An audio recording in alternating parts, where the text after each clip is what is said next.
بسم اللہ الرحمن الرحیم الحمدللہ رب العالمین وصلی وسلم علی سید الانبیاء والمرسلین نبینا محمد وعلی آلہ واصحابہ ومن اہتدی بہدیہ واستنى بسنتہ الی یوم الدین۔ اما بعد، سیرت طیبہ پر بہت ساری کتابیں لکھی گئی ہیں۔ سب سے پہلے ابن اسحاق رحمۃ اللہ علیہ نے سیرت پر کتاب لکھی، ابن ہشام رحمۃ اللہ علیہ نے اس کے بعد کتاب لکھی، اور بہت سارے ابن کثیر رحمۃ اللہ علیہ کی کتاب اور سیرت پر بہت ساری کتابیں لکھی گئی ہیں۔ لیکن قاضی عیاض رحمۃ اللہ علیہ کی کتاب سیرت کی کتابوں میں ایک الگ انداز ہے، ایک عظیم الشان کتاب ہے، اس کا ایک اپنا منفرد انداز ہے۔ اسی لیے علماء فرماتے ہیں کہ اس جیسی کتاب نہ اس سے پہلے لکھی گئی ہے اور نہ اس کے بعد لکھی گئی ہے۔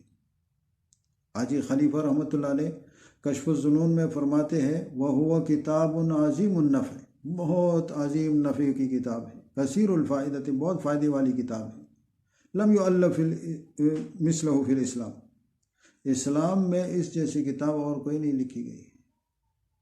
اس کا اپنا ایک منفرد انداز ہے۔ دوسری سیرت کی کتابوں میں رسول پاک صلی اللہ علیہ وسلم کی زندگی کے حالات لکھے گئے ہیں، ولادت سے پہلے رہاسات کے زمانے سے، اور اس کے بعد ولادت کے، اور اس کے بعد بعثت کے، اور اس کے بعد جو ہے رسول پاک صلی اللہ علیہ وسلم کے غزوات اور سارے وفات تک جو ہے یہ زمانے کی ترتیب سے بالترتیب حالات لکھے گئے۔ لیکن قاضی عیاض رحمۃ اللہ علیہ نے اس کتاب میں الشفاء بتعریف حقوق المصطفیٰ صلی اللہ علیہ وسلم میں رسول پاک صلی اللہ علیہ وسلم کا شان بیان کیا ہے، عظیم رفیع جلیل شان جو ہے اس کا بیان کیا ہے، رسول پاک صلی اللہ علیہ وسلم کے اعلیٰ صفات اور اخلاق کو بیان کیا ہے، قرآن پاک کے آیاتوں سے ذکر کر کے، احادیث سے استدلال کر کے رسول پاک صلی اللہ علیہ وسلم کا شان اور عظمت بیان کیا۔ اور پھر جیسے کتاب کا نام ہے الشفاء بتعریف حقوق المصطفیٰ صلی اللہ علیہ وسلم، رسول پاک صلی اللہ علیہ وسلم کے حقوق کا بیان ہے۔ اللہ تبارک و تعالیٰ نے مسلمانوں کے ذمے رسول پاک صلی اللہ علیہ وسلم کے کون سے حقوق واجب کیے ہیں، لازم کیے ہیں۔ رسول پاک صلی اللہ علیہ وسلم کے امتی کے حیثیت سے وہ کیا آداب ہے جس کا بجا لانا ضروری اور واجب ہے، حضور پاک صلی اللہ علیہ وسلم کے کیا حق ہے اس مسلمانوں اور امتیوں کے اوپر۔ اسی وجہ سے اس کا نام شفا رکھا۔ رسول پاک صلی اللہ علیہ وسلم کی وہ محبت پیدا ہوئے گی، اس کی طرف وہ رغبت اور شوق پیدا ہوئے گی جو دلوں کی شفا ہے۔ تو یہ ایک بہت اعلیٰ بہترین کتاب ہے، اس لیے میں نے چاہا کہ اس کا اردو ترجمہ اور مطلب جو ہے وہ عرض کر دوں۔ قاضی عیاض رحمۃ اللہ علیہ ابو الفضل عیاض ابن موسیٰ الیعصبی الاندلسی ایک بہت بڑے محدث ہے، بہت بڑے عالم ہیں۔ امام نووی رحمۃ اللہ علیہ اپنی کتاب شرح نووی، مسلم کی شرح نووی میں اس کے بہت زیادہ حوالے ذکر کرتے ہیں۔ حافظ ابن حجر رحمۃ اللہ علیہ بخاری شریف کے شرح فتح الباری میں اس کے حوالے ذکر کرتا ہے۔ عمدۃ القاری میں علامہ بدر الدین عینی رحمۃ اللہ علیہ بھی اس سے بہت لیتے ہیں۔ اس کے بہت اور تصانیف ہے حدیث کی کتابوں میں۔ ان سیرت میں اس کی ایک منفرد اور ایک عظیم کتاب ہے الشفاء بتعریف الحقوق المصطفیٰ صلی اللہ علیہ وسلم۔ اندلس کے سے اس کے آباء و اجداد جو ہے وہ مغرب کے شہر فاس میں آئے، اس کے دادا فاس میں رہے۔ پھر قاضی عیاض رحمۃ اللہ علیہ خود سبتہ ملیلیہ، یہ مغرب کے علاقے ہے جو اب اسپین کے قبضے میں ہے، وہاں پر جو ہے یہ قاضی عیاض رحمۃ اللہ علیہ رہے، اور قاضی عیاض رحمۃ اللہ علیہ کا مدفن اور قبر جو ہے وہ مغرب کے مشہور شہر مراکش میں ہے۔ سن 476 ہجری میں پیدا ہوئے ہیں اور 544 ہجری 69 سال کی عمر میں جو ہے وفات ہو گئے، مراکش میں اس کی قبر ہے۔ تو یہ عظیم کتاب ہے۔ اس کا خطبہ اور مقدمہ جو ہے وہ اختصار کی وجہ سے چھوڑ دیتا ہوں، اور جہاں سے مقاصد اور قسم اول ہے وہاں سے شروع کر دیتا ہوں۔ ہاں، مقدمے کے آخر میں ترمذی شریف کی ایک حدیث ذکر کی ہے جو حضرت انس رضی اللہ عنہ سے روایت ہے، اس حدیث سے شروع کرتا ہوں۔ عن انس رضی اللہ عنہ ان النبی صلی اللہ علیہ وسلم اتي بالبراق لیلۃ اسری به ملجما مسرجا فاستصعب علیہ فقال له جبریل ابی محمد تفعل هذا؟ فقال فما ركبك احد اكرم على الله منه؟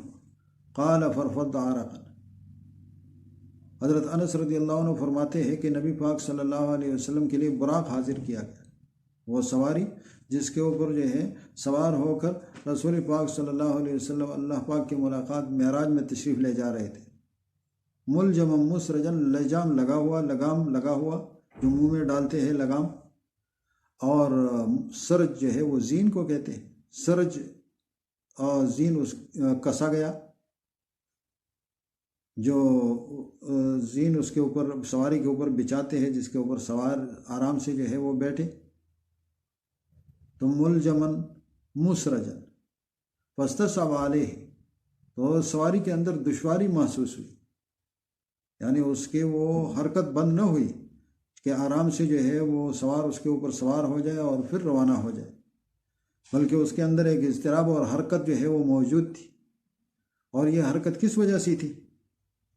رسول پاک صلی اللہ علیہ وسلم کی سواری بننے کے اوپر جو اس کو خوشی ہو رہی تھی، اور اس کی وجہ سے مستی اور اس کے اندر موجود تھی، فخر ہو رہا تھا۔ لیکن حضرت جبریل علیہ السلام نے رسول پاک صلی اللہ علیہ وسلم کی دشواری کے مد نظر اس کو اس کے اوپر ڈانٹا اور منع کیا، اور فرمایا کہ ابھی محمد تفعل ھذا، محمد صلی اللہ علیہ وسلم کے بارے میں جو ہے اس کے سامنے ایسا کرتے ہو، نہیں کرنا چاہیے ایسے۔ اور فرمایا فما رکبک احد اکرم علی اللہ منہ، اس سے زیادہ اکرم اور اشرف تجھ پر کبھی سوار ہی نہیں ہوا۔ رسول پاک صلی اللہ علیہ وسلم جو جتنے پہلے سوار ہوئے، انبیاء علیہ السلام تسلیمات کی سواری رہی ہے، سارے پیغمبروں میں سب سے زیادہ اشرف اور افضل رسول پاک صلی اللہ علیہ وسلم ہے۔ فرفض عرقا، تو یہ سن کر وہ براق شرم اور حیا کی وجہ سے اس کے اوپر پسینہ آیا، اور اب جو ہے وہ بالکل ساکن رہا۔ رسول پاک صلی اللہ علیہ وسلم آرام سے اس کے اوپر سوار ہوئے۔ یہ بالکل اسی طریقے سے ہے جیسے حضرت انس رضی اللہ عنہ کی ایک اور روایت ہے جو ترمذی میں بھی ہے اور بخاری شریف میں بھی ہے، جس میں رسول پاک صلی اللہ علیہ وسلم احد پہاڑ کے اوپر چڑھے۔ فرمایا ان رسول اللہ صلی اللہ علیہ وسلم صعد احد، ایک مرتبہ رسول پاک صلی اللہ علیہ وسلم احد پہاڑی کے اوپر تشریف لے گئے چلے، ابو بکر و عمر و عثمان، تینوں خلفاء صحابہ جو ہے اور رسول پاک صلی اللہ علیہ وسلم کے ساتھ تھے۔ فرجف بہم، تو احد پہاڑ کے اندر ایک اضطراب اور حرکت جو ہے وہ پیدا ہوئی۔ وہ بھی اس وجہ سے نہیں تھی کہ رسول پاک صلی اللہ علیہ وسلم کو کہیں تکلیف پہنچائے، تکلیف پہنچانے کے لیے نہیں تھی، بلکہ وہ بھی اس کے اندر، اس پہاڑ کے اندر ایک مستی پیدا ہو گئی، اور فخر اور خوشی کی وجہ سے کہ رسول پاک صلی اللہ علیہ وسلم اس کے اوپر تشریف لائے ہیں اور اس پہاڑ پر چڑھے، تو ایک رجفہ اور اضطراب اور حرکت پیدا ہوئی، وجد کی کیفیت پیدا ہوئی۔ رسول پاک صلی اللہ علیہ وسلم نے اس کو حکم دیا اثبت احد، آرام سے رہو، فإنما علیک نبی و صدیق و شہیدان، تیرے اوپر ایک نبی ہے اور صدیق ابو بکر صدیق اور شہیدان، دو شہید حضرت عمر رضی اللہ عنہ، حضرت عثمان رضی اللہ عنہ۔ تو اسی طریقے سے اس براق کے اندر جو ہے وہ اس فخر اور اس خوشی کی وجہ سے ایک مستی پیدا ہو گئی۔